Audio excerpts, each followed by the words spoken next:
খুশির ঈদে বিষাদের ছায়া, হরিহরপাড়ায় পৃথক দুর্ঘটনায় মৃত্যু দুজনের। আজ ঈদের খুশির দিনে হরিহরপাড়া এলাকা থেকে উঠে এলো একের পর এক মর্মান্তিক দুর্ঘটনার খবর। হরিহরপাড়ার চৌ এলাকায় রাস্তা পারাপারের সময় এক ব্যক্তিকে বাইকের ধাক্কায় গুরুতর আহত হন।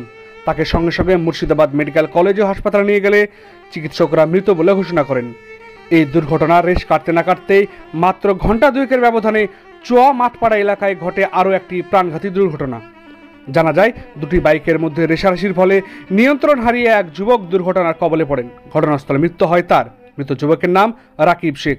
উভয় দুর্ঘটনায় বেশ কয়েকজন আহত হয়েছে। তাদের মুর্শিদাবাদ মেডিকেল কলেজ ও হাসপাতালে ভর্তি করা হয়েছে। আহতদের মধ্যে দুজনের অবস্থা আশঙ্কাজনক বলে হাসপাতাল সূত্রে জানা গেছে। ঈদের আনন্দের দিনে এই ধরনের দুর্ঘটনায় এলাকা জুড়ে শোকের ছায়া নেমে এসেছে। স্থানীয়দের অভিযোগ, বেপরোয়া বাইক চালানো ও নজরদারির অভাবেই বাড়ছে এমন মর্মান্তিক দুর্ঘটনা। Bureau report, news 4 Bangla.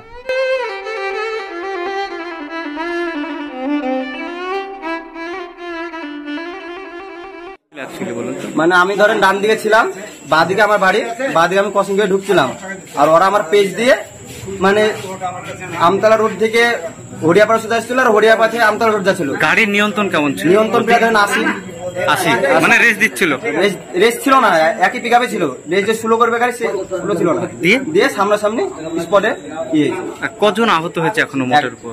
4 জন আহত, একজন স্পটে মারা গেছে, আর দুজনের শারীরিক অবস্থা খারাপ। তার দিকে মেডিকেল কলেজ হাসপাতালে ডিভাইড করা হয়েছে। মারা গিয়েছে কি নাম? আর এক যিনি মারা গেছে বলতে পারলাম না। একজনের বাড়ি শুনছি রাকিব নাম, তার বাবার নাম রসুল, এটা তার বাড়ি মাঠপাড়া। কি মনে করছেন এই মৃত্যুর পেছনে কারণ হিসাবে কিভাবে দেখছেন? অবৈধভাবে গাড়ি চালাচ্ছে।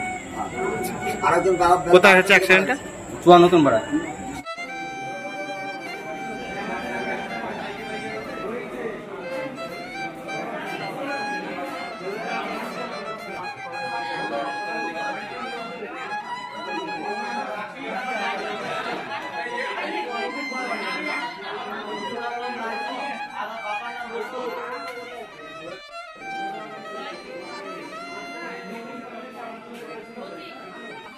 আমি বাড়ির কাছে